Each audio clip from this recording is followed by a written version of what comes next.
Deleon Talk with myself, Raven Paris. So today we have the boss, Mr. VVC, Mr. Jamal Smith. Hi. Hi! Are you kidding? Hi, guys. So, I'm here. are you a fan of Deleon? Have you tried it before? Yo, come on, stop. You know this is my favorite. This your thing? This is my favorite. Okay. Hold on. Okay. I gotta smell. Jesus. So why is Deleon your favorite? Like, so Okay. I'm not just like putting it on people. I want him to tell you why this is the best thing. Honestly, when you told me you was a Deleon doll, I flipped out. Like, I've been, first of all, I'm huge on supporting black. So that's my number one thing. So, like, you know, and then number two, I'm a huge Diddy fan. I've been a fan of Bad Boy for a long time. So I at least gave it a chance. Thanks. I love the marketing. I love how the And he did so good with Ciroc. So it was like, how can you not trust? But I'm not a Deleon, vodka fan, though. I'm not a vodka fan. So, like, I was like, yo, I'm going to try this. Yeah. I had some bread. At first, it was like $65, and I wasn't trying to do it. But I found a liquor store, and I caught the bottle for $40. And it's smooth. Yeah. It creeps up on you. It don't have a real bad aftertaste. Facts. You know what I'm saying? It really has a great vibe to it. I can drink it straight. And the bottle is beautiful. And the bottle makes you so look like beautiful. a boss. Like, think about it. You walk in the room and you got one of these. Shorty is she's gonna show you a good time. What is she gonna do? She's gonna show you a good time. Is You're gonna that have right? a wonderful experience. Okay. You know what I'm saying? So we're gonna enjoy this experience along with some Deleon. Ooh. Take some sips. Boy, I'm telling you right now. Wait, you can't take a sip without me. Okay, my bad. All right. I told you So this we is my gotta take favorite. a shot first to All get right. it going. That's what's up. Deleon is all about taking things to the next level, so we're gonna take this interview to the next level. You know? Awesome.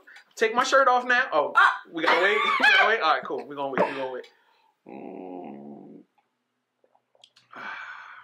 Yeah, you definitely don't have to have a chaser. It's pretty cool. Oh, I'm sorry. I'm gonna wait. No, you good. I ain't You gonna good. drink the whole thing now because we'll sit here and go through this whole bottle. We just may. By the time you come back, it may be gone. But Word. normally you're a person behind the mic. You're normally a person doing the interview, and now you're getting interviewed. How does that make you feel? Weird. I'm not, yo, honestly, like, I chose radio because it was a great way to have a conversation Right. and not be on camera. So, like, and it's more personal to me. It's like you guys sitting across from each other and you just chopping up and you just forget about the people at home. That's outside, yeah. You know what I mean? And you just have a convo. So that's definitely been a huge thing for me. I love when we work together because I get to hide behind the scenes and then you could be out front. It's the perfect. I get to take over. Right. You know what I'm saying? Everybody can pay attention to Raven. Whew, nobody's looking at me. Like, yes. So, like, yeah, that's pretty much what So it why come out now? What's your is. story? Because you big time now. So, like, you know. Oh, is that now right? you on and you lit out here, you doing your thing. But nah, not just that. But you know what? In the process of the station evolving and growing, I've met so many different artists who've needed help or come to me for my expertise.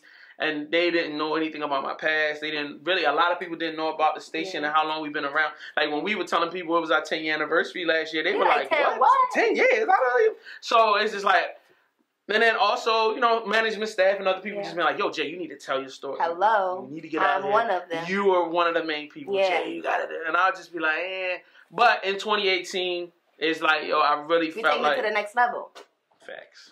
Okay. So, you know, and watching you guys grow and do your thing, I said, fine, well, let me go ahead and creep out here. I'll stick my head out with somebody that I'm comfortable with. I'm comfortable with you, and I like, you know, we've always had a great rapport, so if anybody I would talk to, I would feel most comfortable talking to you, of course. So you wasn't always behind the camera, behind the scenes. You was actually an artist yourself. Yes. Yes, all right. you was. So let's take it back to then. Like, how many years ago was that? 1997 is when I first started making. I was 6 years old. Thank you for yeah, I was in high school. I was a junior in high school. Okay. You know, me and some friends got together. I had a friend of mine, he was like rapping, he was like super serious about it. Are y'all still friends? No. Oh, so we're not gonna mention his name. Nah. But it's cool. He's cool people. But you know, so anyway, we started making music together. I bought equipment, my brother bought equipment, and I started making beats. And my brother was in college in Atlanta. So y'all was making house music. We were making in the house. There you go. Music in the house. Music in my bedroom. Okay. So my brother was in college in Atlanta, and I would send him music, and then he would be like, "Yo, were you whack? like I can, huh? Were you whack? Definitely whack. Okay. I was super whack. I was like, I thought I was Wu-Tang. So I was like, yo, I'm gonna make beats like RZA. We're gonna rap all of this crazy weird stuff. So anyway, long story shorter, you know, my brother passed the tape on to some friends. Okay. And he pretty much sold some of his friends that were starting a label, and they all got together and was like, look, they offered me a deal. They said, come to Atlanta. You know what I'm saying? So you wasn't that whack then? They offered me a production deal. I was better at making beats than I was rapping. Okay, and I could write songs really well. Okay. So they were like, look, we got 2 R&B guys, like make beats for them and write songs, and then we'll see what happens. So you was writing R&B? Yeah. And then I got some credits I can show you. I forgot, I never showed you some of that. But that's how I really started. And then my brother was encouraging me behind the scenes. He was like, look, like, don't just get caught up in doing this. Like, I want you to rap. You're good at rapping. And I didn't think so. But, you know, he kept pushing me, and I just started rapping, you know what I mean? And then, and along with that, you know, they needed help doing other stuff. And I was young. You know how, you mean, that's one thing I love about you guys and being around y'all. Y'all remind me of when I was 20, 21, 22, 23. It's just like, yo, you want to be involved in everything. So, like, we used to have meetings. And in the meetings, they'd be like, yo, we need somebody that can go to the radio station. We don't know how to get on the radio. And I'd be like, I'll figure it out. And you know what I'm saying? They'd be like, yo, we got to get spins in the club. I'd be like, I'll go to the club. Because I'd be like, yo, you give me some money, I'm going to go. That's kind of like how you are now, though. Facts. You know what I mean? And that's pretty much how I built my experiences. So, you know, I ended up doing a solo album. I executive produced 4 albums. Now, mind you, all of this I'm doing while living in Atlanta. Okay, so you moved to Atlanta. Yeah, I moved to Atlanta. Did you graduate from high school first? Yeah. I definitely graduated high school. Actually, I did 2 years at Cottman. You know what I'm saying? First, and that was a huge point of contention. Like, my parents were beefing heavy with me because I dropped out of college, mailed all of my stuff, and moved to Atlanta. Okay. So, like, you know, and so I started off in Atlanta as a writer. Okay. Producing. Okay. So, like, I did 2 years in Cottman, you know what I'm saying? And then I got the deal, I moved. I started out writing and producing. And then as they just needed me, they just needed people to do stuff. I just volunteered for everything. How was the industry in Atlanta then? Because this is what, early 2000s at this point? Yeah, it's 2000. So how was the industry then? Was it Jermaine Dupri and them popping then? Definitely blossoming. Jermaine Dupri had, all right, so this is interesting because I ended up being around So Def around that time because a friend of mine that was like working with our label worked with So Def. Okay. So like they had Jagged Edge was working on his second album. Usher was on fire because he had 87. What is it? 87, 02 or something like that. So, I think it's like, is it 02 or 09? Yeah, it was like, I don't know, but it was it was that album that was on fire. The Bratz, I think 3rd album came out and it was on fire. You know, and then Bow Wow was big. Ludacris was not on yet. He was on a radio. He was still working at Hot 97 in Atlanta at the time. Yeah. And the reason why I know that is because I actually met him before when I was trying to get one of our singles on the radio. And I went up there and he was in charge of dealing with the independent artists. Yeah. So like, you know, I played him one of our first singles and, you know, he gave me his opinion and told me I need to go back and fix this and fix that. And I always had mad respect for him for that, yo. He was very cool, you know what I mean? But very professional. So after that, you know, I ended up breaking away. That company dissolved. Okay. I ended up forming my own label. Still happens to be Vision Vibe Records. And Vision Vibe Records, as everybody knows, VVC Radio. And Vision Vibe is just all the same. I just kept the same Vision Vibe and just changed it for whatever I needed it to. But Vision Vibe Records is where I dropped my solo album. Okay. And then on my solo album, I promoted it in Baltimore. I dropped my solo album around the same time Boss Man dropped his first album. So wait, did you end up coming back home? Yep, for a short time period. I came back to Baltimore for about 3 or 4 years. I started my record label. Okay. And I partnered with my brother. Okay. Quasi Smith. Shout out to him. It's my brother. Like, I was just like, why did I have to name him? But shout out to him. Shout out to Q. So that's when I dropped my solo album on my label. Okay. And I pretty much, and this was around the same time, Boss Man, Mully Man was dropping their music. And that's when the Baltimore music era was getting popped. Right. Too. You know what I mean? We were, 80 Dimes got signed. That's before my time. With the Whoa Now, with the old hits, say party like it's my birthday, right? Okay. So like, matter of fact, when that was hot, I was like a month or two from wrapping up the album, and I was in Houston with a friend of mine. You know what I'm saying? He like family, and we were recording music for my album in Houston, and we were in the club, and they were playing that song in Houston, and the dudes were going crazy over that record. So that probably made you feel good. Yeah, that's your hometown. That was the first time I'm in another state, and I'm hearing like Baltimore rap music, because I was in Atlanta and heard club music. Yeah. You know what I mean? And they love, believe it or not, people love club music in Atlanta. I'm waiting for it to expire. Sorry, y'all. I know it's a part about about culture, but it's like, all right, okay.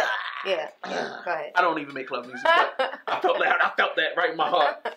But long story short, like, we had a run with it, and I got invited to go back to Atlanta after the album was done to start on my second album. Mm-hmm. And you were solo. Or you was in a group. Wasn't you in a group? I was in a group in the beginning. Yeah. And then we disbanded quickly within like a year, but that was back in '98. Okay. So, we put out one project. Okay. You know what I'm saying? Shout out to them. So at this point, you solo. Mm-hmm. Working on your second album. Working on the second album, and I moved back to Atlanta. And my brother, whom I was business partners with, Q. Correct. He goes to the Navy. So he kind of leaves me stranded, and I don't know what to do. He left you hanging. Facts. And then I ended up meeting a guy that some friends introduced me to because they were like, yo, you rapping, you need a DJ. Mm. So I met this guy, his name was Matt. Every artist need a DJ. Definitely. Okay. So I met Matthew Borland, a.k.a. Channel Lock. He's a cool guy, man. That's my dude, man. Like, we clicked immediately. Channel Lock. Yeah, DJ Channel Lock. That's my dog. So we started linking on a regular recording. He was like helping me record. And I don't know, man. We were like trying to find a different way to get into the industry. We were like, yo, I don't want to do the same old stuff that everybody else is doing. So I was like, yo, why don't we like fake like we're doing a radio station or a radio show, and then we can backdoor ourselves, you know what I'm saying? We can find some management or some artists to connect with. And Matt was like, this is a crazy idea. I guess I've always been the insane one. He was just like, why would you? Okay, James, that's what you want to do. Like, I'm with it. So this was the creation of VVC. That's how VVC Radio got created. So it was a platform for yourself. Right. To get your music out there. My music in the industry. Okay. But I didn't play my own music on my show. That was the weirdest thing ever. I'm like, yo, it's corny if I play my own record. Like, I gotta think if I'm did it. Yeah, he did. He played all of his music. The personality and on his radio, he played his music to break his music. Facts. But I'm hard-headed. So it was a smart idea. You just I didn't go all the way with it. I'm an idiot. Don't worry about it. Yeah, so it's all good. So one night, you know what I'm saying, we sat at a table, my dining room table, and I was staying with some friends. And I had my mixer and I had my recorder that I used to make my music with. Okay. And my homeboy, Matt brought his turntables. And, we got a fifth of Bacardi Lime. Okay. A pack of Newport regulars in a box. Don't even mention that part. Okay, that's what's up. Okay. So, you know what I mean? So, and we just pressed record. And I just talked and played records for an hour. Me and Matt.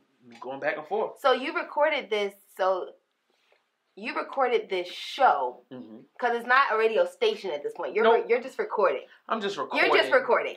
I literally just recorded. After you recorded this, where did you release it at? Because was computers even like popping then? Did you have a website? Like, how did you decide to create a radio station without? It's 2006, so 2005. Was it 2005, 2006? I can't remember.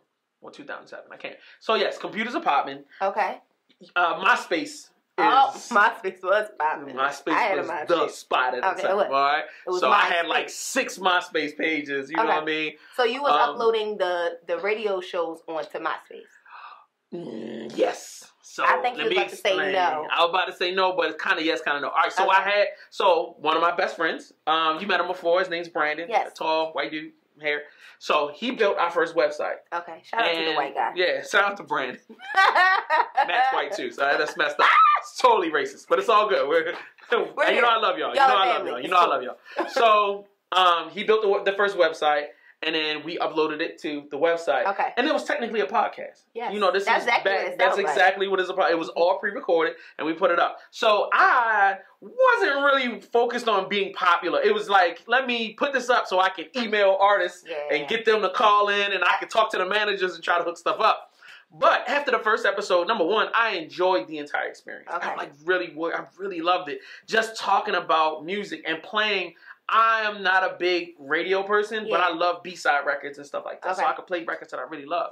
So I sent it out. I don't know how. I don't know why. But I sent it to some of my friends. Like, yo, check it out. Tell me what you think or whatever. And they went nuts over it. A lot of my homeboys was just like, we were all missing each other. And it was still, like, new. Right. There was no FaceTime and all that back then. So, like, when you were out of town, you were out of town. Like, you really didn't hear or talk to each other. And then, like, it was still 9 o'clock, free after 9. So, you don't want to be talking. It's expensive back then. Yes, the phone game was crazy. It was too expensive. You had to wait. So, and then it's gay. You don't want to be on the phone with your homeboy after 10. That's just gay. You don't want to do that. So, so anyway, it was like really connecting. Okay. You know what I mean? So like we all felt like they were all hitting me like, yo, like it's like you never left town. Yeah, you know what I mean? Like you're here. It's like, you know what I mean? So they were like, when you gonna do the next one? And I'm like, I hadn't thought about that part. So that's when the process began. And then me, all it takes is a little nibble and I'm jumping in it. So we decided we were going to record every 2 weeks from that point. Okay. And then I had other friends and I just dragged them into it. Okay. I dragged every one of my friends into it. Yo, don't you want to do a show? Come on, do a show. So y'all are doing the show from your house. Mm-hmm. In Atlanta. Yep. So did y'all have a name yet? The first website was visionvibent.com. Horrible. So I was like, yo, that's not going to work when we trying to get into the game. So I was like, yo, we got to come up with something else. So I was like, all right, I want to keep that corporate vibe. So let's do VVC Radio. So Vision Vibe Communications Radio. Okay. So I say, yo, that sounds white enough. Let's do it.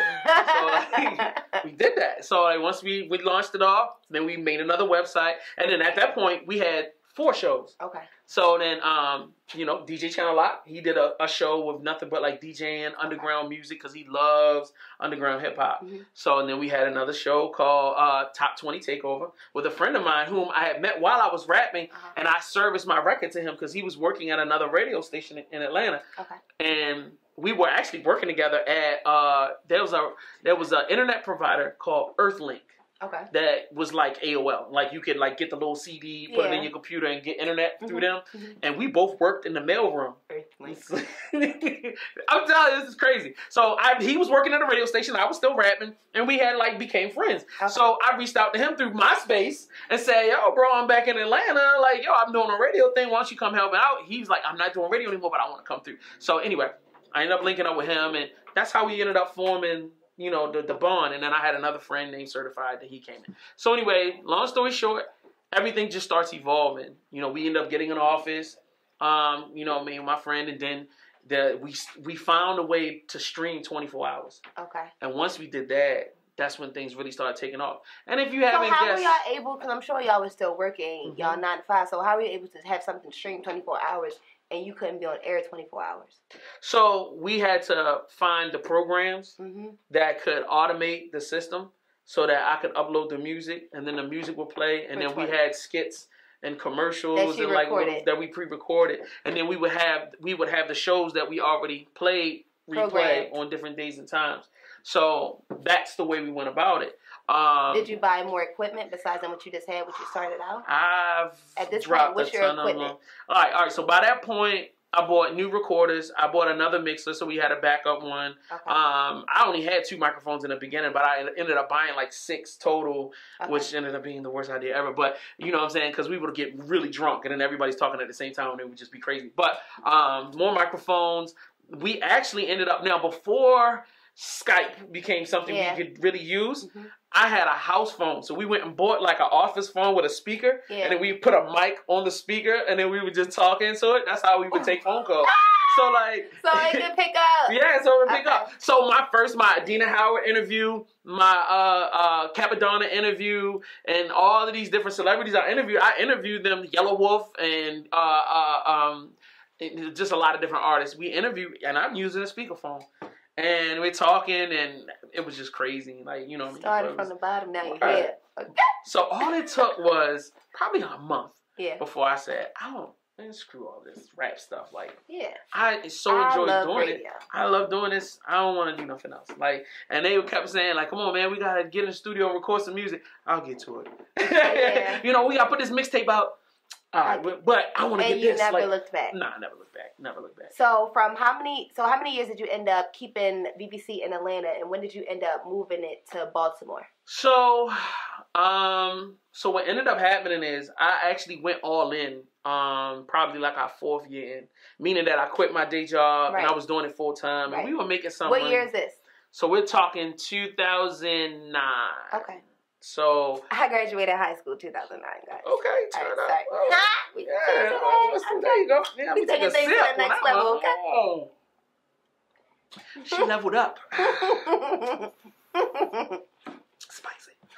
So, 2009, I went full time. Okay. So, I'm getting advertising.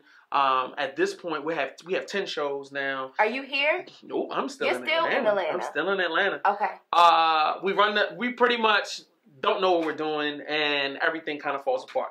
We lose the office, lose my apartment. We completely run out of cash. My homeboy is like completely depressed because he's lost everything. Yeah. And like we end up, I don't know how he did it, but he finagled us like an apartment to where we got like half down on the deposit and the first month free. And I think we stayed there for like 2 months before we got kicked out. So at that point, in the hood? No, we were actually in a nice neighborhood. You know, white people ain't staying in no hood. No, Brandon ain't staying in no hood. Oh, you was with Brandon. Yeah, I was Brandon. We ain't staying in no hood. He ain't trying to go with that. Me, I ain't care. You know what I mean? More hood rats. But anyway, you edit that out. But at that point, that's when I was like, yo, I think it's time for me to make a move. You know, and I was like, it's time for me to go back home. And for most of the time, most of it was I just feel like I needed to take a step back. And like once I saw reprogram. Definitely. Right. So I came back, long story shorter, like, of course, linked up with Will when I first came. I don't know if you guys know Will. He's like one of my partners. He's been here with me, you know, whatever. The light-skinned, smart guy, gets smarts with everybody. Definitely. That one. That's Will. Yeah. So, and then funny enough, when we were doing the shows in Atlanta and doing live broadcasts, he would be in the chat room. He'd be tuned in and like. Y'all went to high school together. Yeah, because we went to high school together. So like I discovered Facebook late. So like once I got on Facebook, I reached out to all of my high school friends. He was one of them with a few other people that would just log on to all of the shows. Yeah. So when I came back, you know, we just started arguing back and forth about like, should you start the station back up? Da-da-da-da. So I went to WPB Radio. Yeah. They didn't answer the phone or answer my emails. Shout out to Frank Johnson. I still love you, my G. There was a young lady in South Baltimore named Emotion, and she had a radio station called Deep Flow Radio. I had a meeting with her, and she quoted me numbers so high that I was like, bro, I would never be able to do anything. I wouldn't last a week. So I was like, all right, well, I can't work with her. And I tried to find some other people that I could work with, and I couldn't find. Because the only thing I was going to do, I was just going to take Aries Lounge and just do Aries Lounge as just a show. I wasn't even worried about doing VVC Radio. So once I got back to Baltimore, and this is like 2011, that's when, you know, me and Will linked back up, and then we started, you know, doing the shows live. You know what I mean? Doing the shows live, but out of like different houses. So like I didn't have a car when I came back. So Will would pick me up and take me to wherever we had to broadcast from, and then bring me back. The show started at 9. It ended at midnight.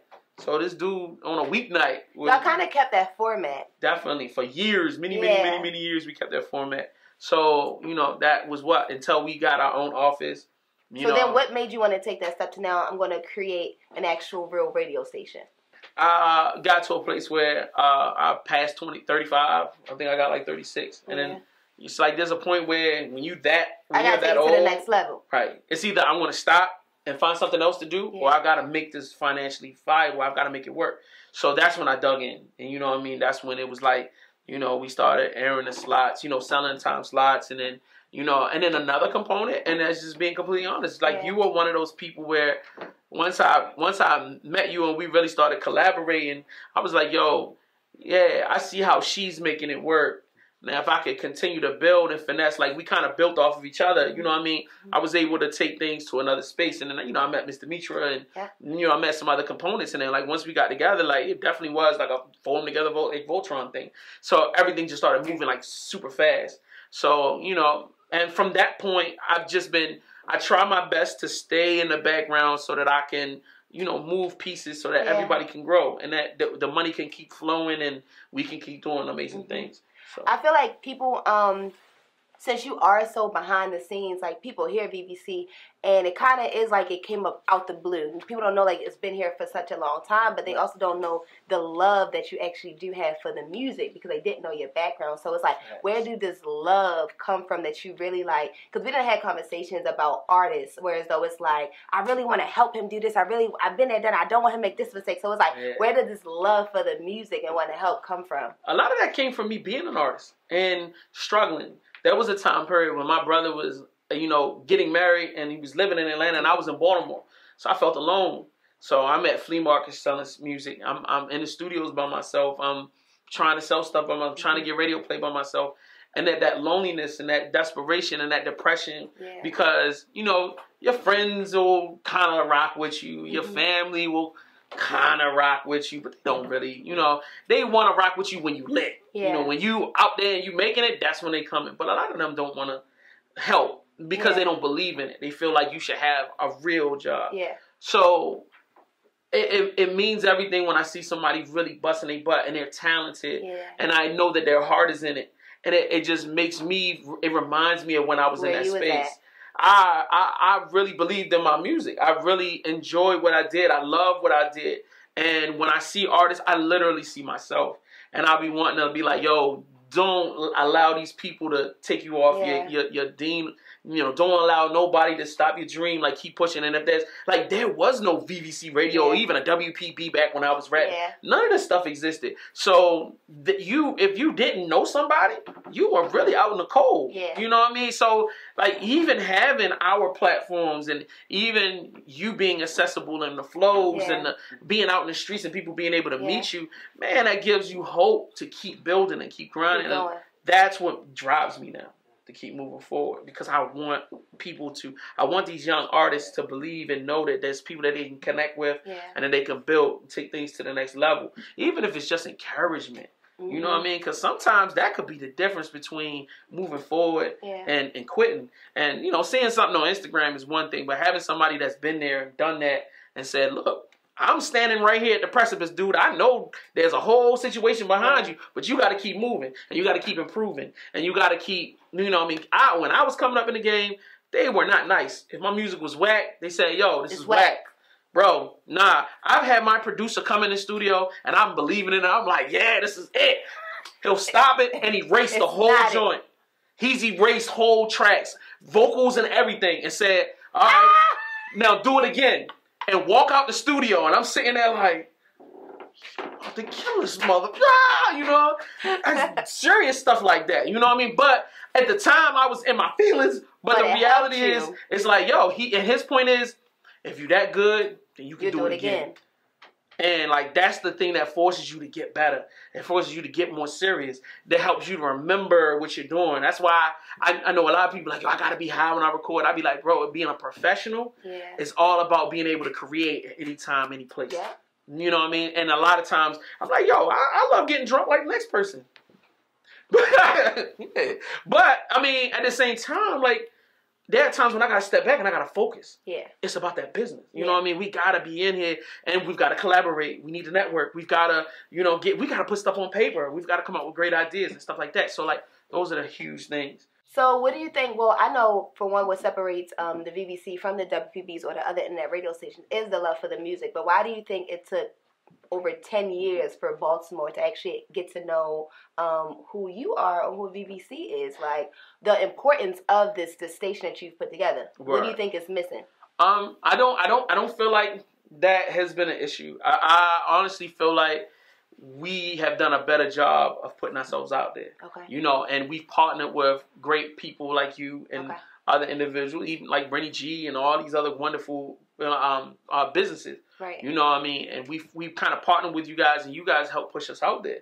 So we might have been doing this for 10 years, but you got to think, most of our listeners were in California and Atlanta and, you know what I'm saying, overseas. Yeah. So and it was a different, a different era of people. Right. From us. And most of my listeners are older, you know what I mean? And so they're not running out in the streets talking about VVC, you know what I mean? And we weren't doing as many events. So, you know, the last couple of years, you know, we've you know, with the help of you guys, you know, we've been able to penetrate a younger market. Yeah. You know, we've been able to do a lot more events. We've been able to, you know, bring in celebrities. We've been able to do a lot of phenomenal things that have opened us up to a whole new, you know, group of people. So our presence is now known. That's the reason why.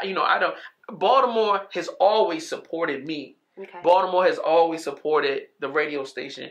Baltimore supported. I sold 2,000 CDs in Baltimore City.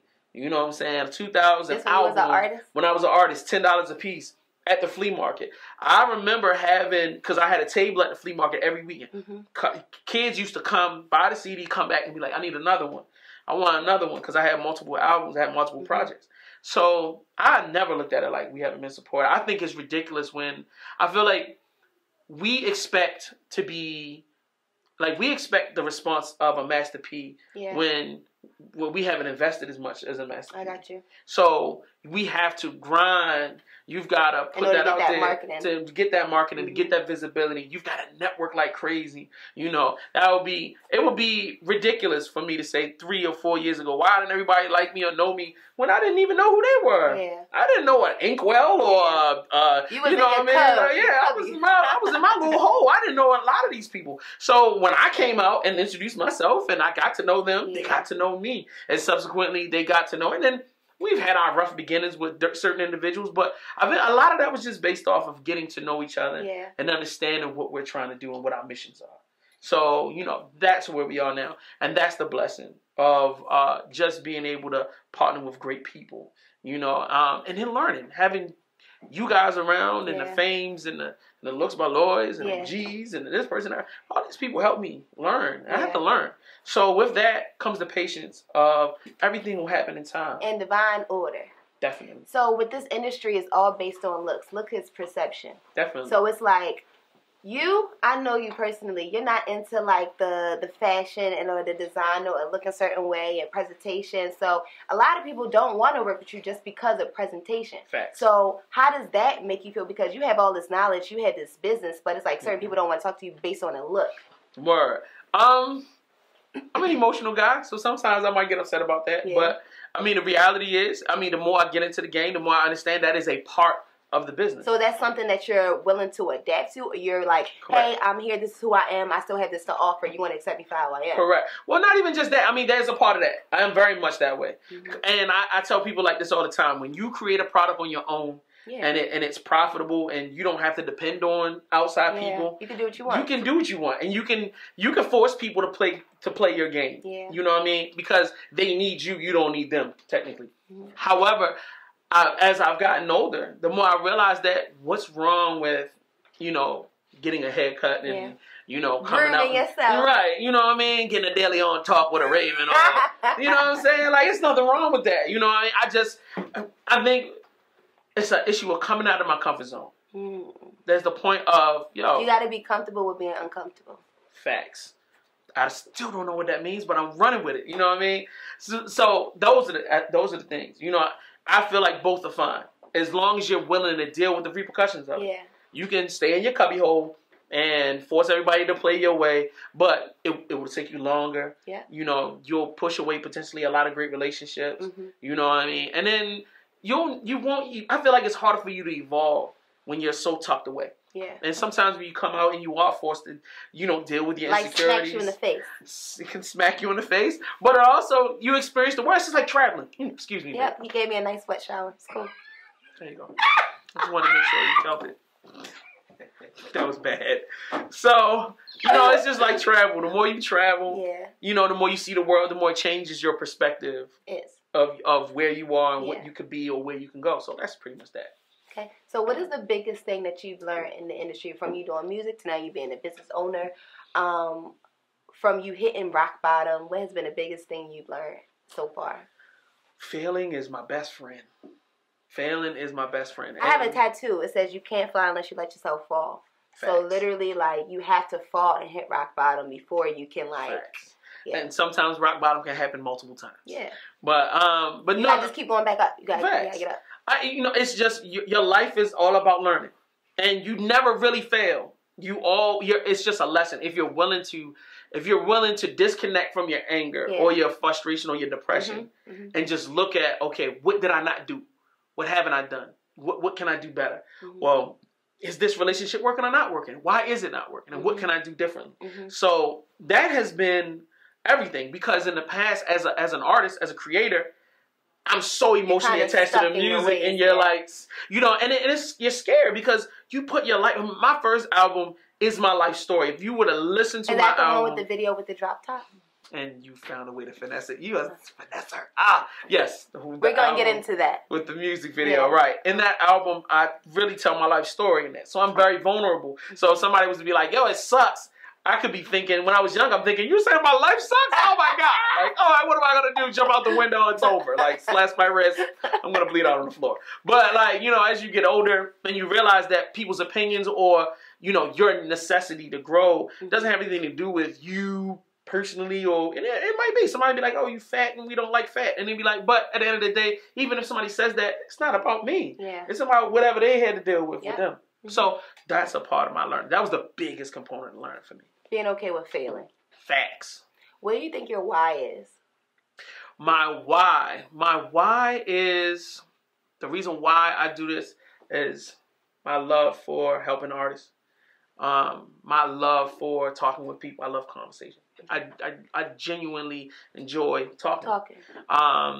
And the last thing is that I wanna succeed. Like, I wanna see this take off. Yeah. Because this can intricately help other people in Baltimore. Do that. And I love Baltimore. So I want Baltimore to win. You know, as a Baltimore artist, I want to see us like be that hub like Atlanta was. Like, we're right there on that cusp. You know what I mean? We got water and yachts and boats. So why can't we be big time? Like, you know what I'm saying? We got beautiful everything around here. We got an aquarium and bad chicks. We got bad women all over the city.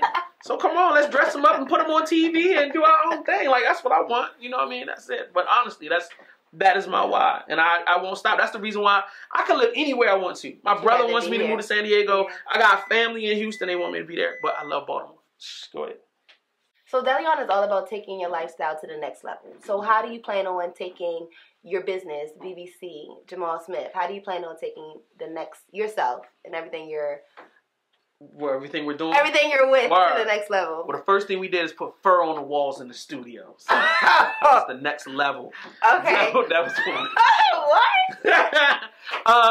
That's number one. Number two, actually, we've in the company, I've now instituted training classes. So like every 2 weeks, we've been sitting down with all of our shows, and I'm pretty much transferring all of my knowledge that I've gotten over the last decade into each one of them. So we're talking about show production. We're talking about the last class was breaking down each individual job on a radio show. I'll be peeping in the group, and y'all be like, yeah, this was really good.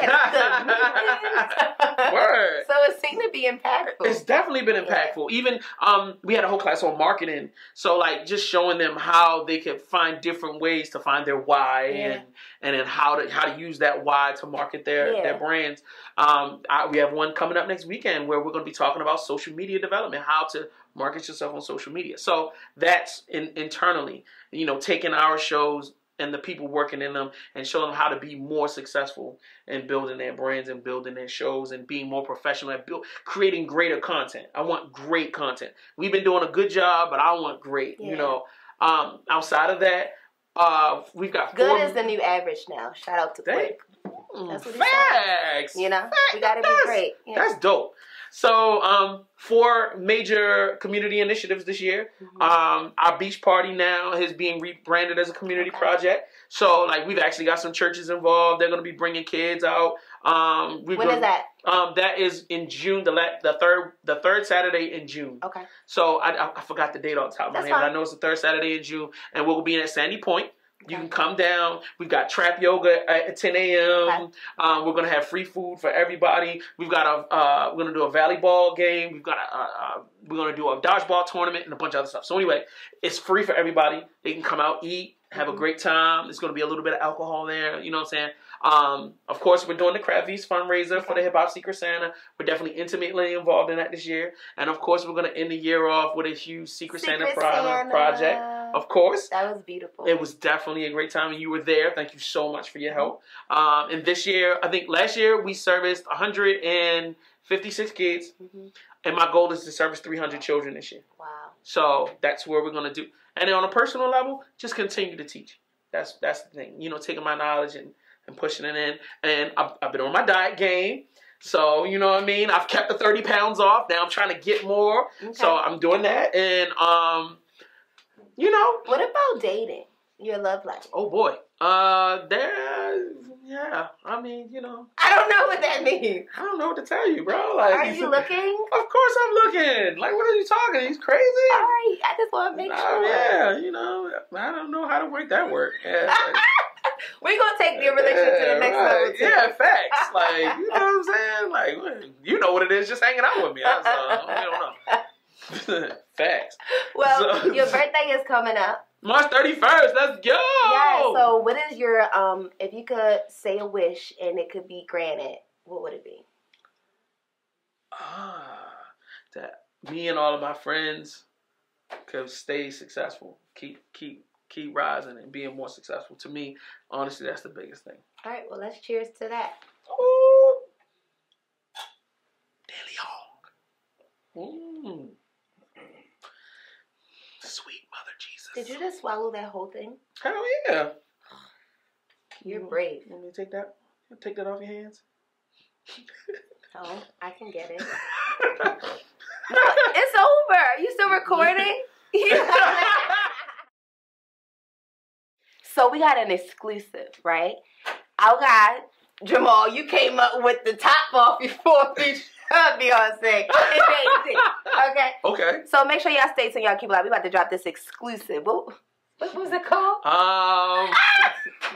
Forgot the name of it. Vision Roll. It's called Vision Roll. And it's JS-1, Tha Supplier, and the song is Vision Roll.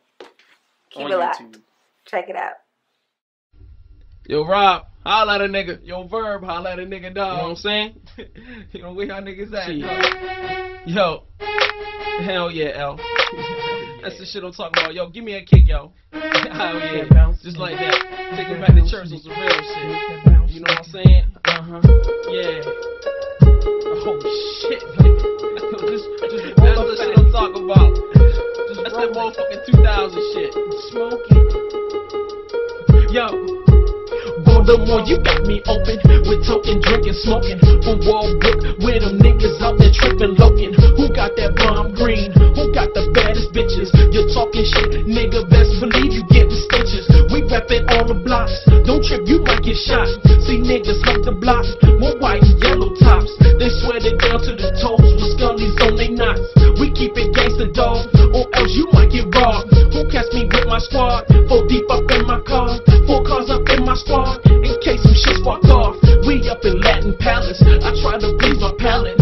Holla at some bitches, hoping they gon' be about it. Cause ain't no love involved. I'm trying to bust and ball. I'm about that rippin', rapping. You out there yippin', yapping. I'm out here stacking paper. You out here pulling capers.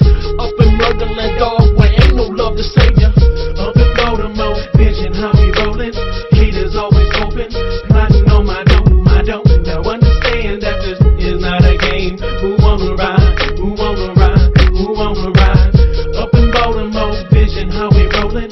Haters always open. Plotting on my don't. Now understand that this is not a game. Who wanna ride? Who wanna ride? Who wanna ride? I heard the streets is watching. They really out to knock ya. Better keep your head, dog, or you be out here wildin'. Don't think I'm preaching to ya. This fucking